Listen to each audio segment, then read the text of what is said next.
All right, let's jump straight into this explainer. Today we're going to examine how Edgar Rice Burroughs' 1919 classic, The Warlord of Mars, is hiding an absolute masterclass in literary architecture right beneath its vintage pulp exterior. I mean, when you think of early science fantasy, your mind probably goes straight to clashing swords, four-armed aliens, and heroes leaping across the crimson sands of a dying world, right? It's super easy to assume it's just simple, straightforward action. But if you think that's the whole story, you are in for a really fascinating surprise. Picture it. You've got John Carter and Dejah Thoris looking out over the sprawling, ancient Martian landscape of Barsoom. Imagine those sweeping, dried-up seabeds, the towering, bizarre spires of alien cities, and just that constant, looming threat of hostile tribes in the background. This is that extraordinarily exotic, vibrant science fantasy setting Burroughs is so famous for. It's undeniably epic. It promises incredible adventure, danger around literally every single corner, and a world entirely unlike our own. It just instantly yanks you away from the mundane reality of Earth. But here's a really fascinating question for us to chew on. Can a simple pulp fiction adventure actually hold the secrets of masterclass narrative architecture? Because, let's be honest, it is incredibly easy to just write off lowbrow, escapist fiction as mindless entertainment. People see the lurid magazine cover art, the dramatic action poses, those melodramatic plots, and they just assume the writing itself is shallow. Well, we're going to completely challenge that assumption right out of the gate today.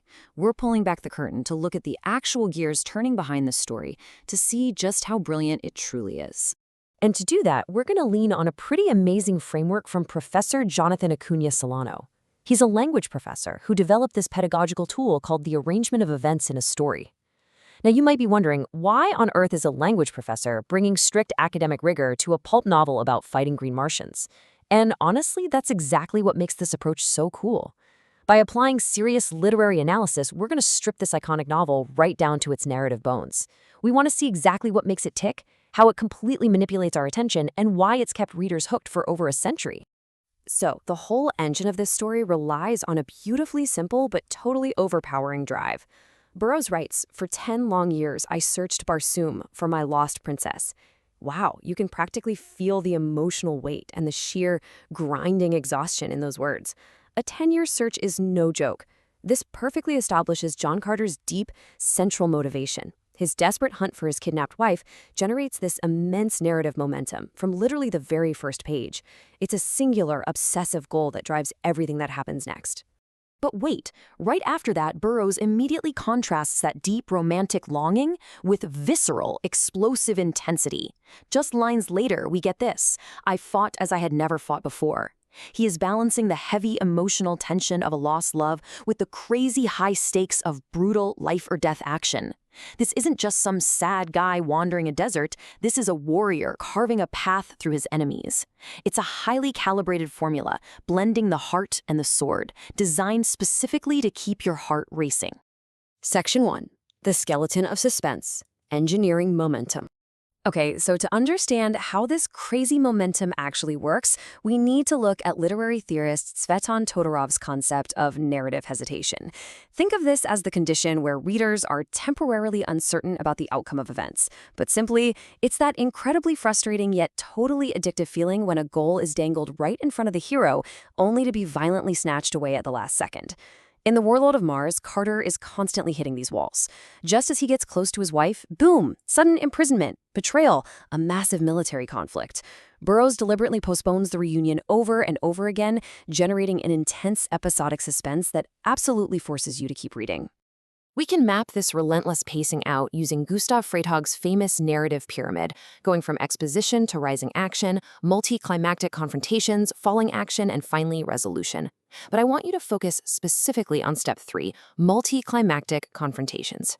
Instead of just one traditional climax at the very end of the book, Burroughs uses this multi-climactic structure. And fun fact, this was actually a crucial survival technique in serialized pulp fiction. Because authors were publishing these stories in monthly magazines, they couldn't just have one big ending. They needed a massive peak in the action at the end of every single installment, so readers would actually go out and buy the next issue. It repeatedly renews the suspense right when you think things are finally cooling down. Section 2. Anatomy of an action scene, more than decorative. All of those thrilling action sequences tie perfectly into a concept called narrative economy. As scholar Mikhail Bakhtin points out, adventure narratives masterfully compress time and space. They deliberately skip the boring stuff to privilege the extraordinary. Because, let's be real, nobody wants to read 50 pages of John Carter eating dry rations on a slow, bumpy cart ride across the desert. Burroughs knows this. He executes narrative economy flawlessly. Months of long, tedious travel across Mars are summarized in a single passing sentence, allowing the story to instantly jump right back to the monsters, the sword fights, and the relentless action we actually signed up for. So, who exactly is our hero navigating all of this chaos? John Carter perfectly fits Joseph Campbell's archetype of the mythic hero. Unlike a lot of modern, brooding anti-heroes who spend whole chapters deep in philosophical introspection, Carter is defined entirely through heroic deeds. His identity is forged in combat, physical endurance, and just absolute unwavering loyalty. He doesn't sit around debating the morality of his quest, he acts. His ultimate narrative purpose is simply to walk into highly dangerous spaces, confront the chaos head-on, and restore order through sheer force of will. Moving to Section 3, Escalating the Conflict, 3 Tiers of Struggle. Burroughs continuously raises the stakes by operating the story on multiple levels of conflict all at the same time, which is why the narrative never feels flat. On one hand, we have individual versus individual. Carter is locked in brutal physical combat with Matai Shang, the deeply corrupt, dethroned Thurn leader. It's an intensely personal rivalry. But layered right on top of that, we have individual versus society. Carter isn't just fighting one bad guy. He is ideologically opposing these authoritarian, oppressive religious systems that manipulate entire populations through fear and superstition. So what starts as a deeply personal fight for his kidnapped wife naturally expands into this massive ideological battle against planetary tyranny. But you know, Carter wouldn't be very interesting if he were just some invincible, emotionless robot. Actually, scratch that. He has real inner demons.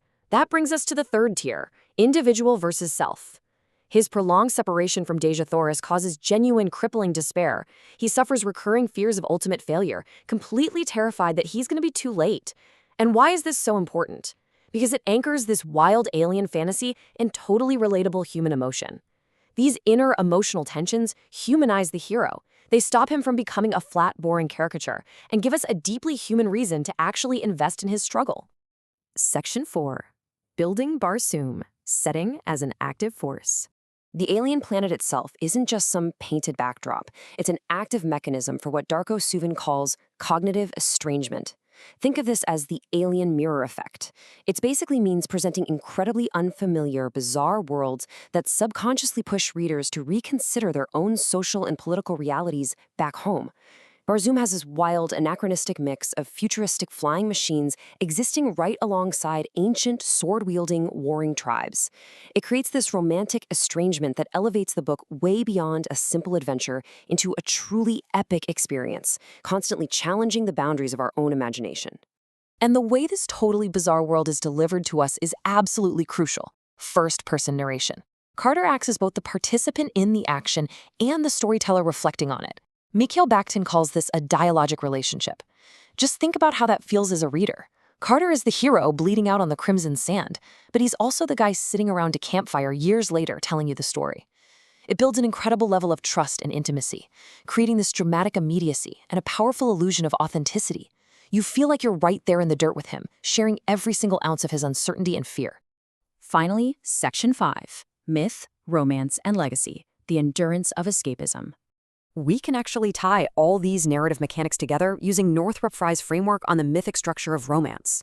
Frye basically identified the core checklist that defines this enduring genre. Heroic quests pushing through perilous spaces, a sharply polarized morality of clear-cut good versus evil, highly exotic settings, and ultimately triumphant resolutions. And rather than just boringly checking boxes on a list, Burroughs weaves these elements together into the absolute perfect cocktail. He hits every single one of these marks flawlessly, securing the novel's permanent place as a defining pillar of the romance tradition. So, The Warlord of Mars is an absolute triumph of structural craftsmanship and narrative momentum over deep, psychological complexity. It doesn't need hundreds of pages of internal monologue to be brilliant. It is a masterfully engineered piece of escapist fiction that succeeds entirely because of its tight, deliberate organization and its absolutely relentless pacing. It is quite literally a thrill ride built by a literary architect. Professor Jonathan Acuna Solano's academic analysis truly elevates our understanding of this text. By stripping it down to its bones, he proves that there is serious, highly calculated architecture hiding right beneath the surface of what so many people might just dismissively call a pulp story. And I want to leave you with this provocative question to ponder. Does popular escapist fiction deserve closer literary examination? After seeing the hidden depths, the narrative economy, and the sheer architectural secrets of Barsoom, I really hope this leaves you looking at your own favorite adventure stories in a completely new light. The next time you pick up a fast-paced thriller or a sweeping fantasy novel, ask yourself, how is the author secretly building the suspense behind the scenes? Thanks for joining me on this explainer, and keep exploring.